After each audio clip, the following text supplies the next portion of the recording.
How's it going, guys? Today I just wanted to go over a few differences between the two models of jungle boots you commonly see in Vietnam. Just want to talk a little bit of history about them. I'm no expert, but I just figured might as well.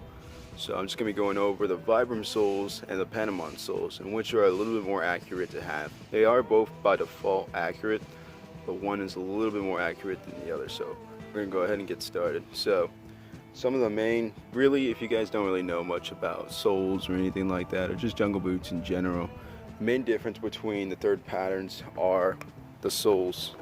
So here is a Panama sole, which is the most common.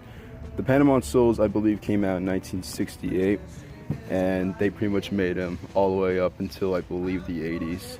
And the Vibram sole, which is this pattern, as you can see, they only made it pretty much in the early stages of the third patterns.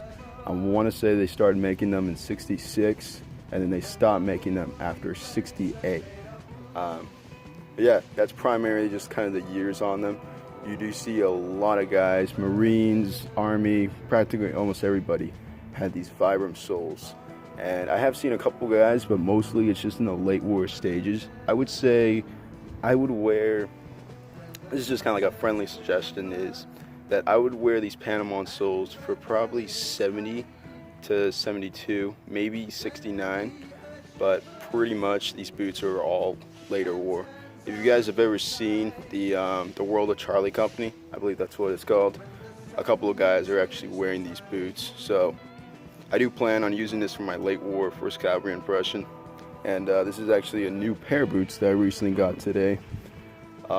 You know, they're pretty used up. They're missing a drainage hole, but they are pretty stiff, and I do plan on restoring these pretty soon.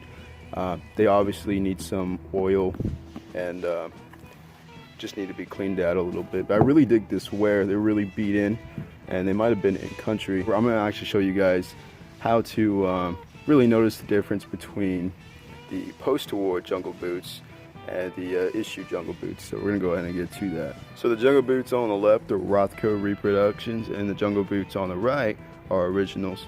So the only reason why you guys kind of see a difference between the two is because the Rothkos are far more newer, and I haven't really worn them that much compared to these original pairs that are pretty worn out, and the sole is kind of starting to get thin. But you know, I'm pretty sure this thing still got, it has like a lot of miles to it, but you know, it's just kind of worn out. But one of the main differences between the repros and the originals, or just post-wars in general, is the funny slang of the plumber's crack, which is pretty much this little stitching line.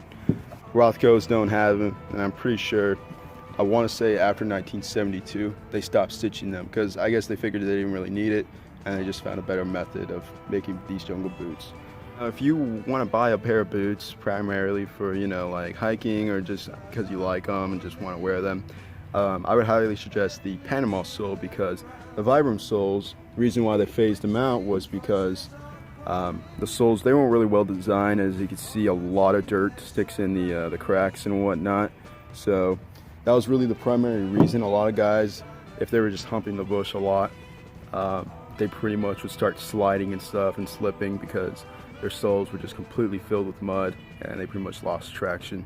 But you know, like I said, if you're wanting to buy a jungle boot out of the two, I recommend the Panama. You know, one of them being a little bit more cheaper, and they just overall have a better sole.